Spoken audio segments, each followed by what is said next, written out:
Hello students, today we read lesson number 3rd, class 8th, social political life. Why do we need democracy? हमें democracy की, the chapter name is why do we need democracy? हमें democracy की ज़रूरत क्यों होती है?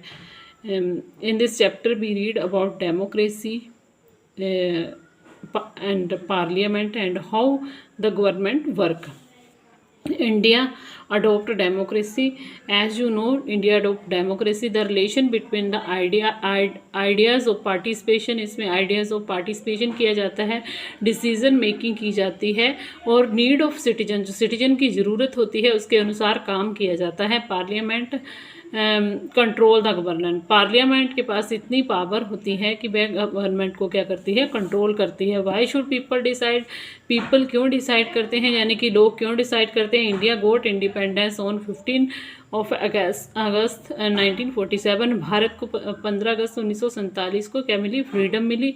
It is a long process. यह एक लॉन्ग प्रोसेस थी, और जो नेशनल मूवमेंट का दौर चला वो 1857 टू 1947 तक था. All people participated in national movements. जो नेशनल मूवमेंट्स थी सभी लोगों ने उसमें पार्टिसिपेट किया. And criticise the British policy. और ब्रिटिशर की जो पॉलिसीज थी उनको क्रिटिसाइज़ किया, और अल्टीमेटली आईएनसी की इस्टेब्लिशमेंट हुई. INC means Indian National Congress. कब हुई?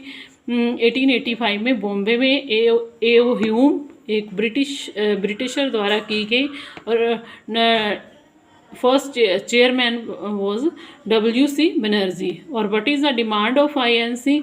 There be elected members in the legislature with the right to discuss budget and ask questions.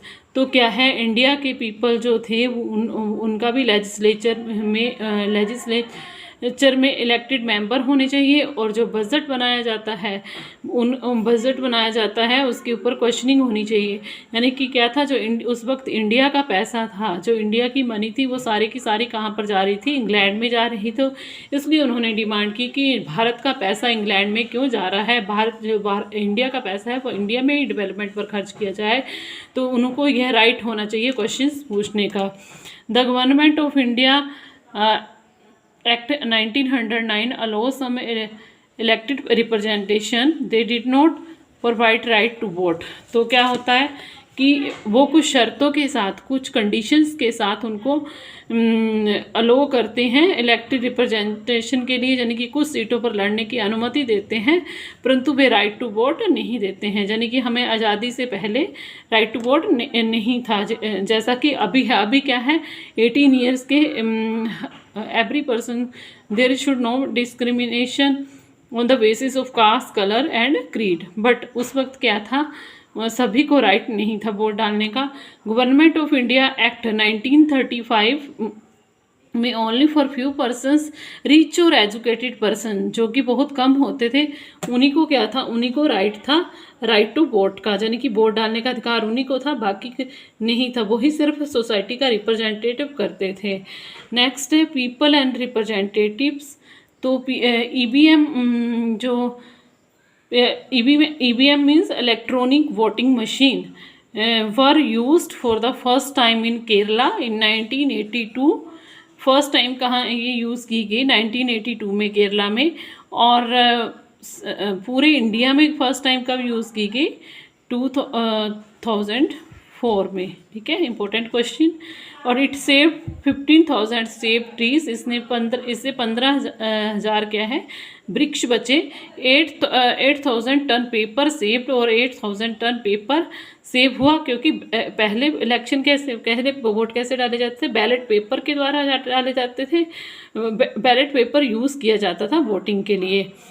तो इलेक्ट्रॉनिक वोटिंग मशीन आने से क्या है, पेपर से वृक्ष और पेपर क्या हुए, सेव हुए, उनका सारा खर्चा बच गया. और इससे क्या हुआ, एक चीज़ और हुई कि इससे इन्वायरमेंट क्लीन हुआ. जितने वृक्ष काटने थे वो काटे नहीं गए, और इससे क्या हुआ, इन्वायरमेंट क्लीन हुआ.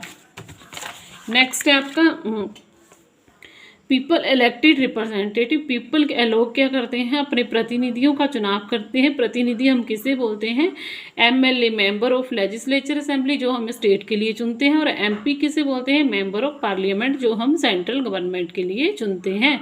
The government working according the desire of the people, जो गवर्नमेंट होती है वो क्या करती है, लोगों की इच्छा के अनुसार काम करती है। And make consent for people, और लोगों के साथ सभी विषयों पर क्या बनाती है, सहमति बनाती है। Every citizen is important, government take care of citizen, जो गवर्नमेंट होती है उसके लिए हर एक सिटीजन की अपनी इम्पोर्टेंस होती है, और वह हर एक उसका क्या करती है, ख्याल रखती है। वह ऐसा क्यों करती है, यह भी क्वेश्चन होना चाहिए। कि रिप्रेजेंटेटिव होते हैं जो पार्लियामेंट बनाते हैं, और if government is not good work, अगर यह अच्छा काम नहीं करती है तो people can change in their next election, तो नेक्स्ट इलेक्शन में वो क्या कर सकते हैं, लोग उसकी बजाय किसी दूसरी पार्टी को वोट डाल सकते हैं। तो इसलिए वो एक अच्छा काम करने की कोशिश करती है। Next is the role of parliament, election were held in state legislature and parliament, तो जो इलेक्शन होते हैं वो चुने जाते हैं स्टेट लेजिस्लेचर के लिए, जैसे हम और पार्लियामेंट के लिए। एमएलए होते हैं मेंबर ऑफ लेजिस्लेटिव असेंबली, जो कि स्टेट के नहीं चुने जाते, इनका टेन्यूर कितना होता है, 5 ईयर्स होता है। और एमपी होते हैं मेंबर ऑफ पार्लियामेंट, जो सेंट्रल गवर्नमेंट के लिए चुने जाते हैं। नेक्स्ट है आपका to select national government, national government कैसे बनती है, तो जो पार्लियामेंट है consist of 3 things, that is president, Rajya Sabha and Lok Sabha. President क्या होते हैं, जो देश के प्रेसिडेंट है, जैसे टेन्यूर इनका कितना होता है, 5 ईयर्स होता है, और इनको first civilian of India, Bharat के पहले नागरिक होते हैं ये।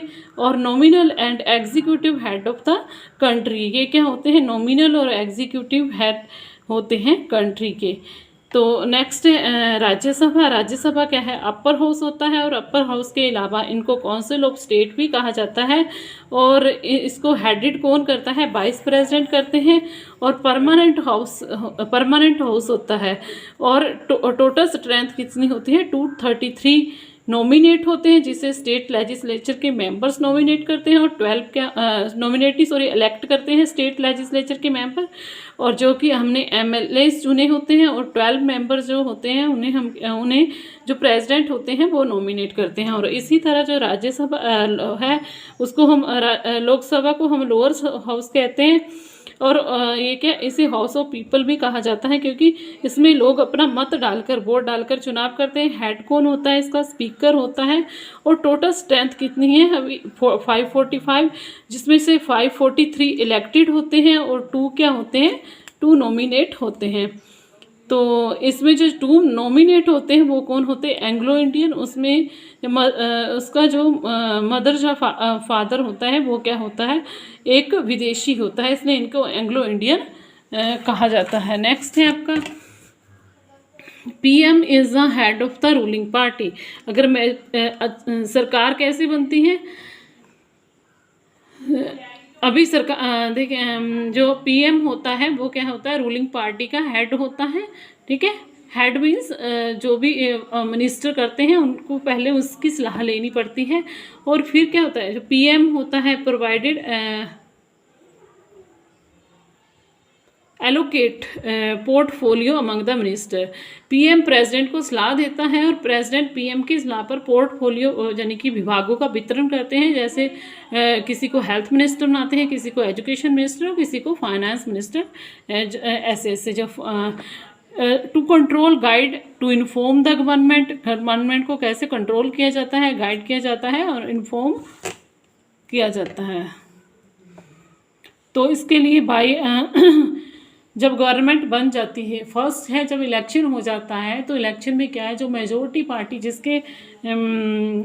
जो मेजोरिटी पार्टी होती है, ठीक है, जो मेजोरिटी पार्टी होती है वो क्या है, अगर इलेक्शन जीत जाती है तो उसके लिए कितनी सीट्स होनी चाहिए, उसके लिए 272 सीट्स होनी चाहिए, ठीक है। तो लोकसभा के लिए तो अगर वो उतनी सीट एक पार्टी पूरी कर लेती है तो वह सरकार बना लेती है, अगर वह पूरी ना करे तो कोएलिशन गवर्नमेंट बनाते हैं। कोएलिशन गवर्नमेंट क्या होती है? कोएलिशन गवर्नमेंट ऐसी गवर्नमेंट होती है जब किसी पार्टी को स्पष्ट बहुमत नहीं मिलता, स्पष्ट मेजोरिटी नहीं मिलती है, तो दो से अधिक पार्टियां मिलकर के क्या बनाती है? सरकार बनाती है, और उससे क्या कहा जाता है? कोएलिशन गवर्नमेंट कहा जाता है। और गवर्नमेंट को कंट्रोल कैसे करते हैं? बाई आस्किंग क्वेश्चन आर होता है, क्वेश्चन आर में क्वेश्चन आस्क करते हैं, स्टेट में एमएलएस करते हैं और सेंटर में एमपीस करते हैं। और जो अपोजिशन पार्टी होती है प्ले क्रूशियल रोल, उसका एक क्रूशियल रोल होता है। अपोजिशन पार्टी को कौन सी पार्टी होती है? जिसको जो मेजोरिटी में नहीं होती है। कई बार एक पार्टी होती है, परंतु इंडिया में जैसे क्या है, बहुत सारी पॉलिटिकल पार्टीज़ हैं, तो यहाँ पर बहुत सारी पार्टियाँ मिलकर अपोजिशन बनाती हैं। अपोजिशन मीन्स विरोधी दल होता है वहाँ पर। तो वो क्या करता है? सेंट्रल रोल होता है इन कंट्रोल, सरकार को कंट्रोल करने का, गाइड करने का और इन्फॉर्मेशन, यानी कि यह अपने एरिया में जो एमएलए एमपी क्या कर रहे होते हैं? रिप्रेजेंटेटिव होते हैं पीपल की, और जैसा पीपल चाहते हैं, जैसा लोग चाहते हैं, उसके अकॉर्डिंग वो हाउस में क्या है? इन्फॉर्मेशन प्रोवाइड करते हैं। और सरकार अगर कोई गलत नीति, गलत रॉन्ग पॉलिसीज़ बनाती है, तो उनको क्या करते हैं? टाइम टू टाइम गाइड करते हैं। Why are the people in parliament? तो पीपल कैसे पार्लियामेंट में जाते हैं? जिनकी पीपल अपने खुद नहीं जाते हैं, अपने रिप्रेजेंटेटिव को पार्लियामेंट में भेजते हैं। नेक्स्ट है रीजनल पार्टी। अगर अभी देखा जाए तो जैसे कई सारी फैसिलिटीज़ दी गई हैं, तो जैसे एसटी को वीमेंस को, इनको क्या है? फुल रिप्रेजेंटेटिव मिले, तो इनके लिए फैसिलिटीज़ प्रोवाइड की गई हैं, और इन फैसिलिटीज़ को, इनके लिए जो सीटें हैं वो रिज़र्व की गई हैं। और इसी तरह कई सारी रीजन, ये क्यों किया गया है? क्योंकि जो बाकी पार्टी मेंबर्स होते थे उनसे, उनमें क्या है? राइट रिप्रेजेंटेटिव नहीं कर पाते थे। और रीजनल पार्टी जो होती है, रीजनल पार्टी जो होती है वो क्या करती है? रीजनल पार्टी होती है जो लोकल पार्टी होती है, ठीक है। तो इसी तरह जो लोकल पार्टीज़ का निर्माण करते हैं। लोकल पार्टी क्या है? लोकल पर्सन्स की ज़रूरतों को जानती है। इस तरह से आपका ये चैप्टर फिनिश हुआ।